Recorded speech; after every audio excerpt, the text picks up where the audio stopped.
Assalamualaikum warahmatullahi wabarakatuh.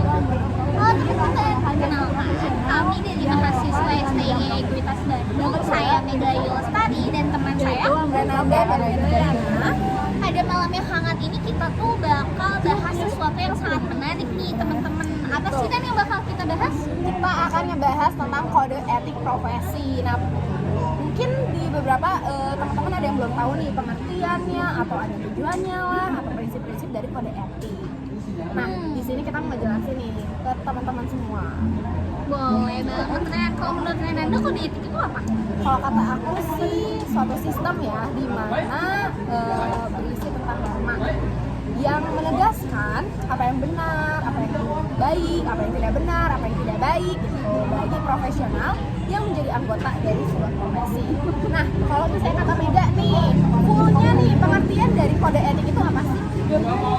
Aku setuju banget sih tadi yang kata kamu Renanda. Jadi sebenarnya kode etik itu ada sistem norma, nilai, dan aturan profesional tertulis yang secara tegas menyatakan apa yang benar, apa yang baik, apa yang nggak benar, apa yang nggak baik bagi profesional yang menjadi anggota dari sebuah profesi itu sendiri, Ren, gitu.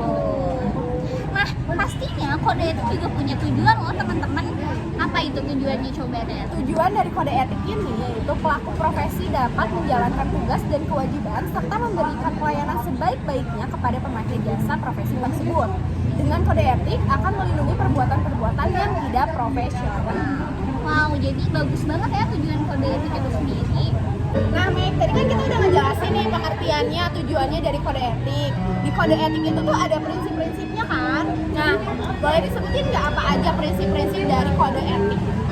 Ada banyak tahu Ren prinsip-prinsip dari kode etik. Yang pertama tuh ada prinsip standar teknis anggota profesi, di mana anggota profesinya itu melaksanakan jasa profesional yang relevan dengan bidang profesinya. Lalu yang kedua ada prinsip kompetensi, di mana anggota profesi melaksanakan pekerjaan sesuai jasa profesinya dengan hati-hati, kompetensi, dan ketekunan sehingga klien memperoleh manfaat yang kompeten berdasarkan perkembangan praktik, legislasi, dan teknik paling terakhir.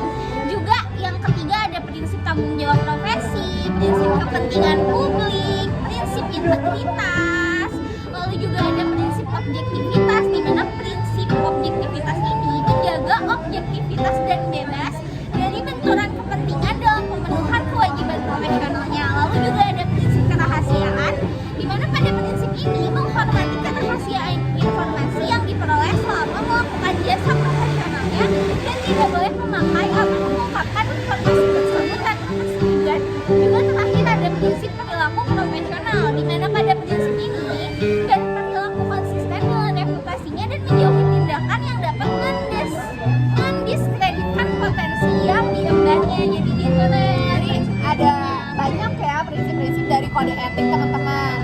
Lalu aku mau ngejelasin nih kode etik ilmuwan di Indonesia. Yang pertama itu ada kewajiban pelaku profesi terhadap iptek. Nah, yang kedua ada kewajiban pelaku profesi terhadap masyarakat. Yang ketiga kewajiban pelaku profesi terhadap sesama pengembang profesi ilmiah. Nah, dan yang terakhir ada kewajiban pelaku profesi terhadap sesama umat manusia dan lingkungan hidup. Jadi itu ya tentang kode etik ilmuwan Indonesia ya Ren ya. Iya teman-teman, nah di sini juga kode etik itu punya tanggung jawab moralnya loh teman-teman. Apa aja?